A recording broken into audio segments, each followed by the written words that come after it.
Yep. Ready? Yep. Hello friends and welcome here. In today's video we are going to be talking about our frugal fails.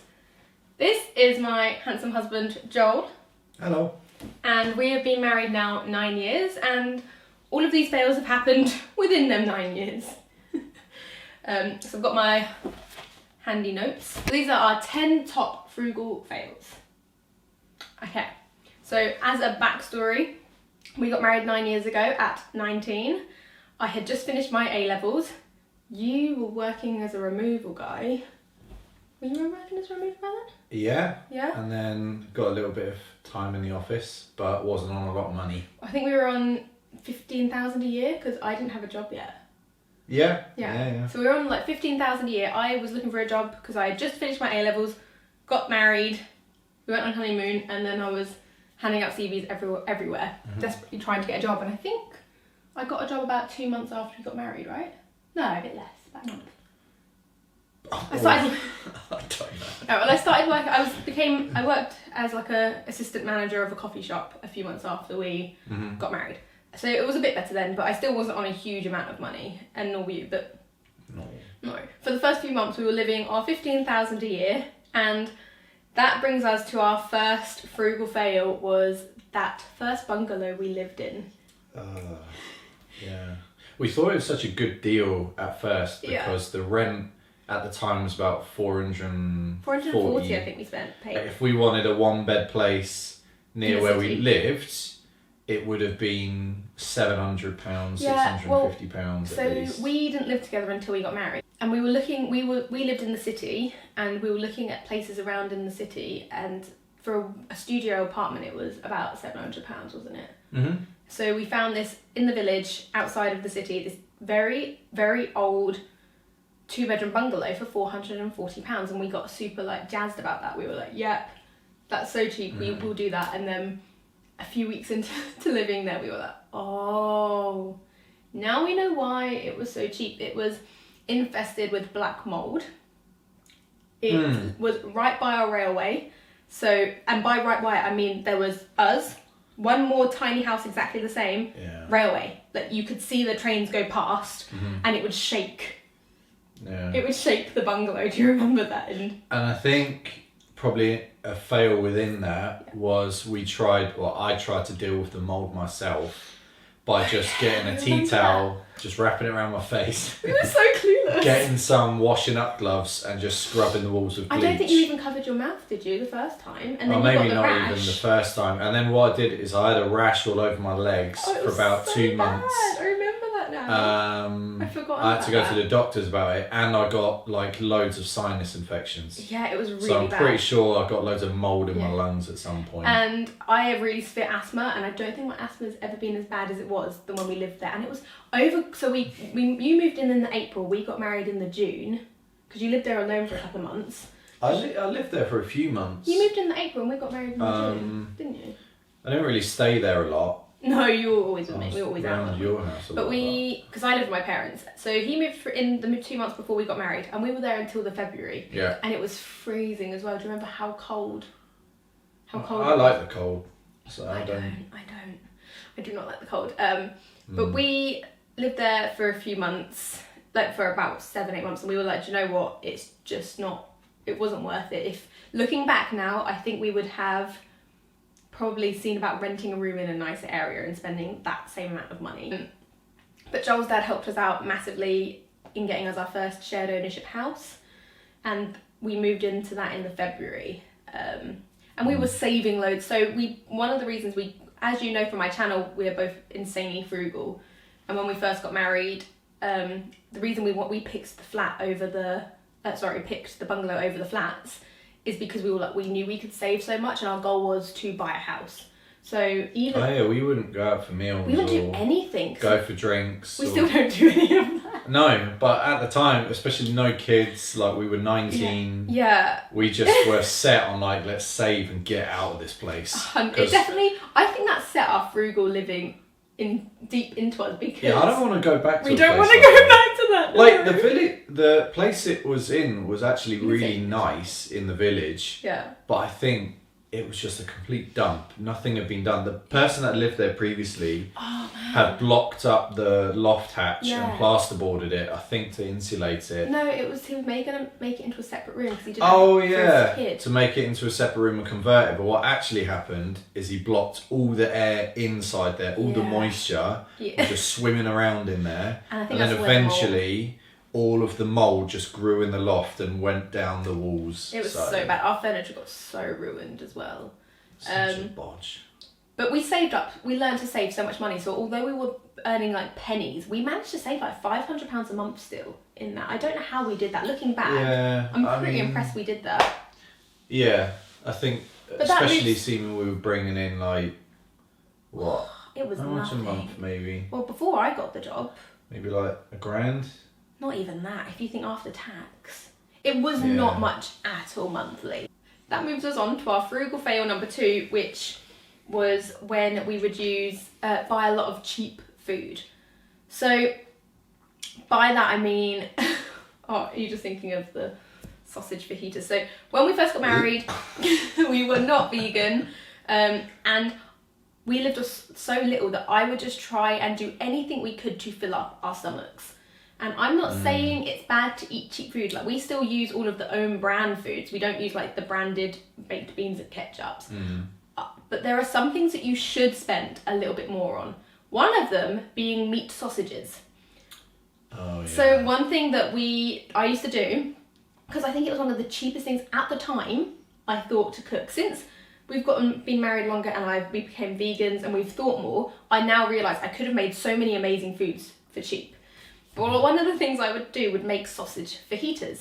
And I would get the frozen meat sausages in packs of like, was it 30? I think it was like 30 meat sausages bag, for £1. Yeah. And I think I would only use about 4 or 5 sausages per meal when I'd put in like a pepper and an onion. How much of that do you think was actual meat? Oh, I remember like you'd chew it and you'd get a hunk so of much like gristle. Even especially as being like plant-based now, the idea of doing that just is revolting. But we would live off. There was and I didn't know how to cook when we first got married. I was learning, and this was just something that I threw together because it was very simple to do, and it must have costed us per meal, so not even per portion. Like, well, the wraps would have been the most expensive bit, the tortilla wraps. Yeah, but do you remember that would last us, we'd get 8 in a pack and we'd only use like a couple each. That would do us a couple of meals. Oh, so it would cost us probably under £1 to make that dinner for both of us. And there'd be leftovers for your lunch as well. No, what I would do for my lunches is there was always this cheap, it was like a bean soup. No, that was when we became vegans. That was later on, when we were living in the bungalow. What did I have then for lunch? Leftover sausage fajitas. Oh, God. But I was doing food shopping and I was making, I think it was like £20, £25 a week. I barely spent anything. And that was absolutely everything, because remember, we were not going out for food. We were not getting takeaways. Well, no, like if your mum and dad would invite us out, we'd accept in a heartbeat. Like, good food. Back when my mum and dad were still together, they would take us out. Oh, and they cook like round theirs on the weekend. We spent so little on food that when we moved into our nicer house, which was less money because it was a shared ownership, we weren't spending much on rent. It was so cheap.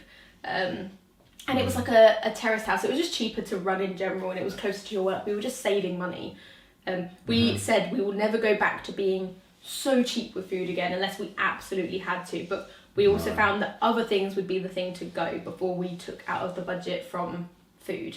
Because we learnt that sometimes, getting the own brands are absolutely fine. But when you want to do things like buy like sausages, it's so much more worth spending a little bit more on a better product. And I'm motivated heavily by food. You are, yeah. Like, my energy levels, if I have good food, are up here.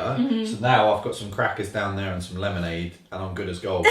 But if I know that the week ahead I'm looking at like gristly sausages, oh man, it was so 3 bad. times a week, I'll just be trudging home thinking, oh God, I don't want to eat that. Yeah. And also, we had completely different tastes. When we first got married, I wanted to just to live off Italian food, and you wanted to live off meat and 2 veg. I think, I did. And I've never been a huge meat eater, so was a challenge. That first year in that bungalow, or first half year, was a tough one. First, married at 19, moldy bungalow, cheap food, all of them together were interesting. But anyway, let's move on to our frugal fail number 3, which was when we would buy cheap paint. Oh yeah, to do DIY. Yeah. So when we moved into our house, 2-bedroom house that we bought after the moldy bungalow, they'd all painted it like a really dark purple. Do you remember that? Upstairs, yeah. No, the whole house was just purple. Yeah, do you not remember? They had lilac on one wall, dark purple on the other, and it just went like that around the whole house. Okay. And we decorated it when we first moved in. Instead of investing in some good quality paint, we went to, I think it was B&M, and bought like £5 pots of like big paint. Do you remember them? Oh, B&M.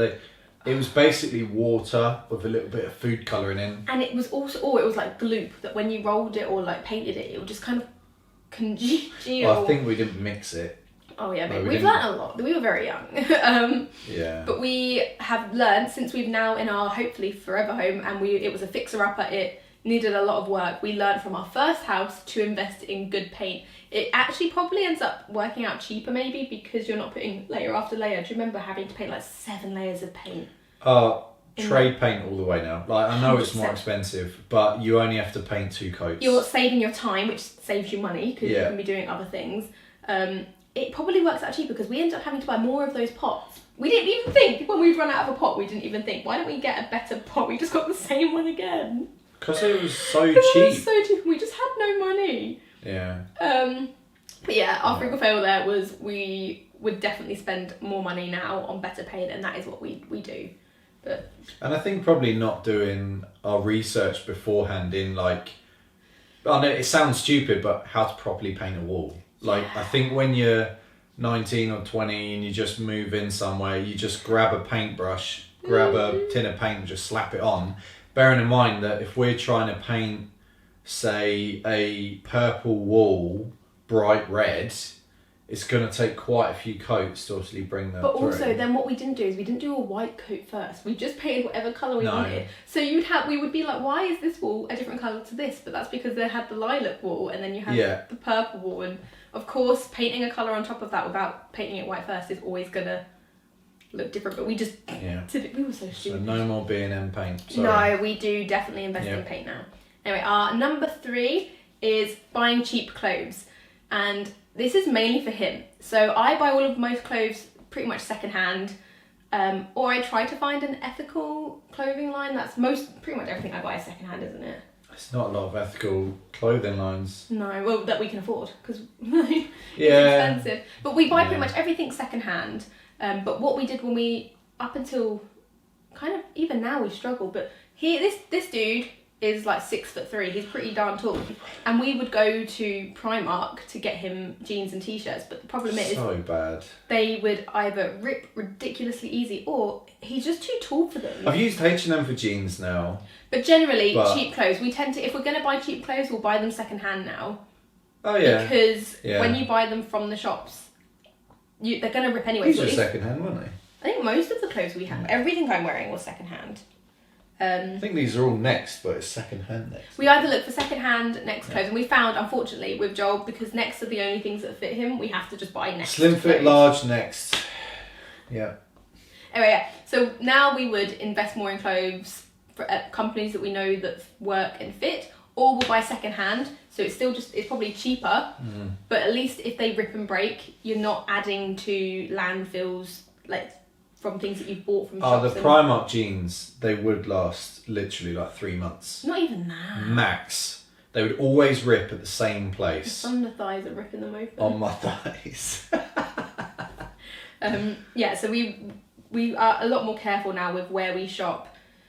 Because also from an ethical standpoint, I don't want to be supporting companies that use slaves, and Primark's, even though Next does that, all of these... I mean, most companies... Most high street companies use slaves. If you don't know, go watch the documentary The True Cost and learn some more. But that's why we try to buy everything secondhand. As much as we can. Of course, we cannot do everything. It's too difficult. And when you're in a rush to buy things, then it doesn't always work. But let's move on to number 5. Kitchenware. And by that I mean knives and pans and things like that.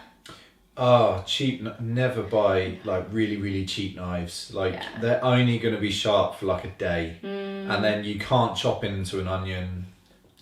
It's so dangerous. Orders are like onions. When we first got like our first sets of like knives and stuff, like luckily on wedding lists, usually there's like even then we pens and picked the stuff. cheap ones because when we did do you remember when we did our wedding list? We were like, let's buy all the cheap stuff because then people might buy us more. They didn't. No, I guess as a wedding present you'll buy a thing And regardless also, what. we were 19, so all of our guests. We were just happy to have pans, I think. But when we first got married, we had loads of cheap stuff, and then, but the problem is we don't go out to eat. We don't get takeaways. We cook, I would say, 97% of our food from scratch. Probably even more than that, maybe. We don't really go out. Yeah. You do for work, but work pays for it. Yeah. So we cook everything from scratch. And when you are cooking 3 times a day, 7 times a week, you need the stuff that works, because when it just sends you crazy having to chop all this vegetables and the knife just doesn't cut it. Or the pan, like everything sticks to the bottom and you get like the flaky stuff from the bottom of the pan in your food. It's worth to invest in good pots and pans that will last a lifetime, and good knives and a knife sharpener. Yeah, I think, what was it? Probably a couple of years ago we bought like a really good knife sharpener, and it's still great. Pretty sharp, pretty good. And it doesn't always have to be expensive. If you read reviews, then I think that probably set us back like 50 quid for a good knife and a good knife sharpener. But every day for every meal we use it. For the last few years, it definitely that one knife. If you just don't go to have a takeaway once, you can have or go out for dinner, then that pays for your good knife. You could buy a knife that'll last you years. Number 6 is more of a lifestyle. Sometimes we would live so frugally for so long and so extremely that we'd suddenly get bored and we'd just be like, right, we need to spend a bit of money and go have some fun. So we've had to learn that balance. And thing is, what our fun looks like to us seems to be very different to other people anyway. Yeah. We don't find it, how do I explain what fun is to us? Fun is just being together and hanging out and going to do stuff like walks and bike rides. Yeah, it's going to do things which are outside of our normal kind of like atmosphere and routine. So it could be like, our recent one is going for long walks just in the countryside of places we've never been to, round near where we live. Don't have to go crazy far. Yeah. And because we're around quite a lot of countrysides, I think it's a lot easier. Yeah, we enjoy being out in nature, don't we? We're not too fussed about going. I can't even think what people do for fun. Well, no, like going out for drinks. Oh yeah, we don't drink alcohol. To eat, going to the cinema. Yeah. I think we did the cinema thing quite a lot when we were younger. Yeah.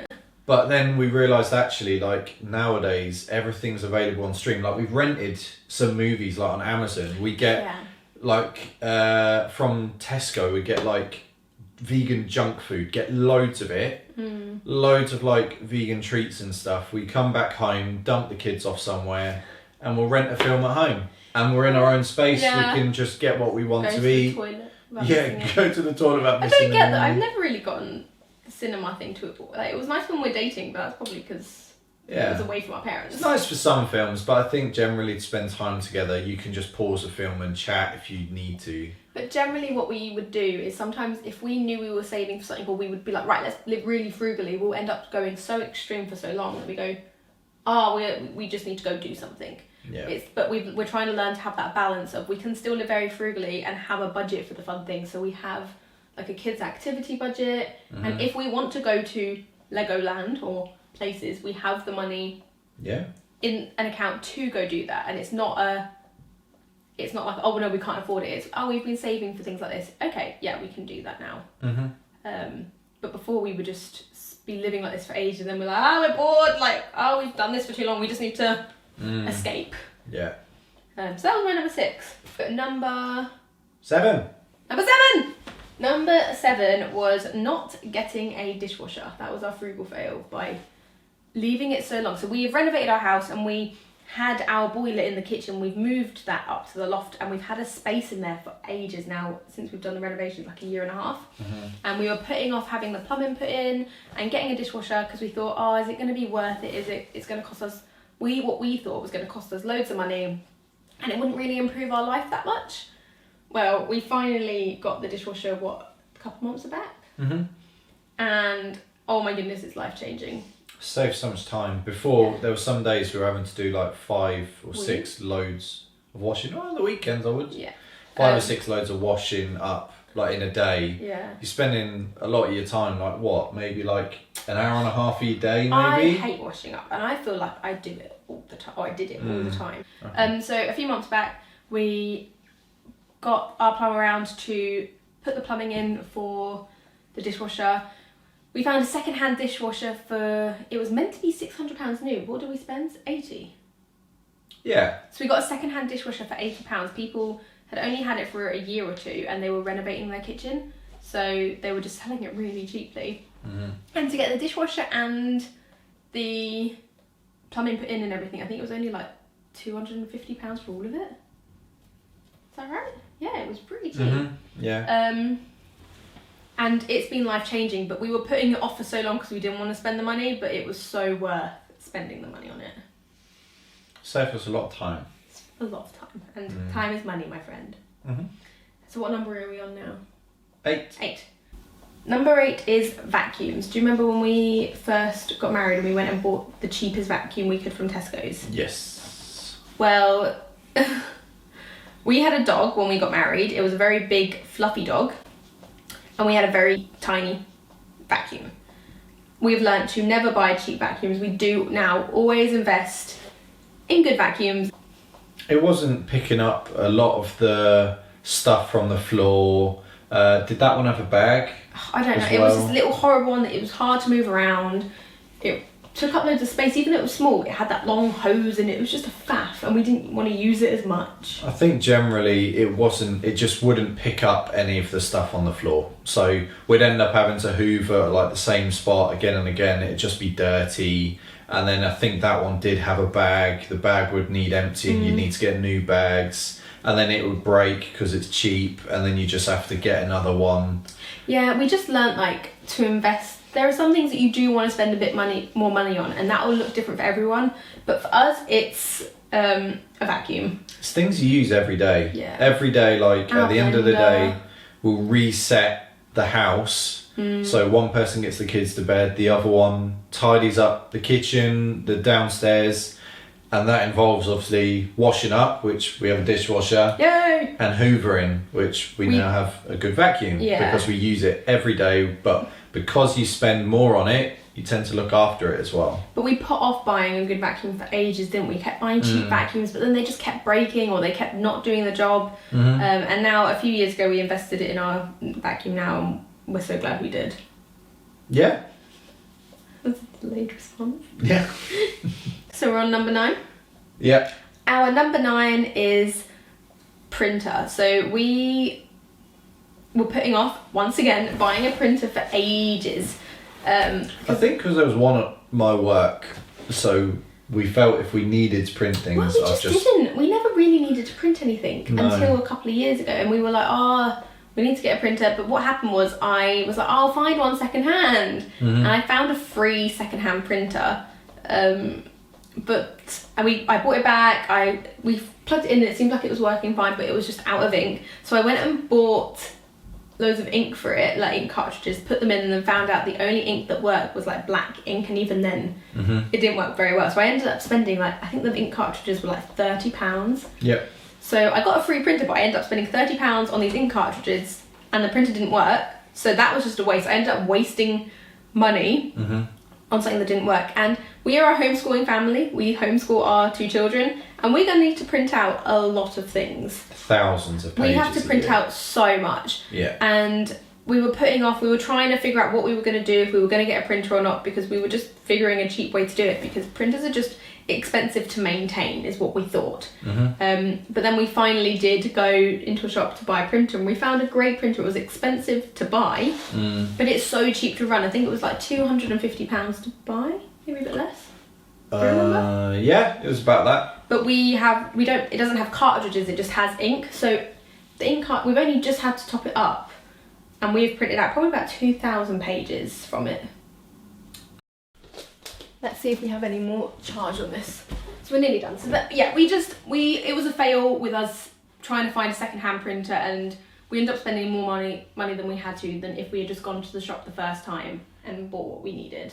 Because it was something we needed to use a lot, and when you need to use something a lot, typically the cheapest option where you're trying to shave all the money off the initial purchase means that you're going to be spending loads and loads and loads on ink, when in reality you just buy a bit more expensive printer and you have relatively cheap ink. That was a really good purchase. Like, we have used that printer so much, and we just print out our curriculums for the kids on it. Yeah, it's pretty good. And it's just so cheap and easy to run. But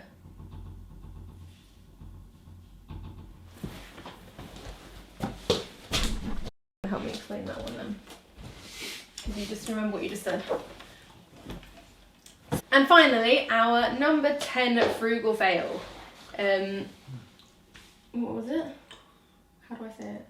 I think it was prioritising not spending any money whatsoever, when in reality, if you just prepared a little bit and looked in the future, you would think actually what is needed so you can spend money now to save you a lot of money later. Yeah, like little things like investing in some winter clothing. Where we live, it gets very cold at winter time, and I was putting off for years, I think, buying some good like winter like wellies, for example. I'd buy the cheap wellies and then they'd break, but I was putting off spending money on things that we needed because I wanted to save the money then.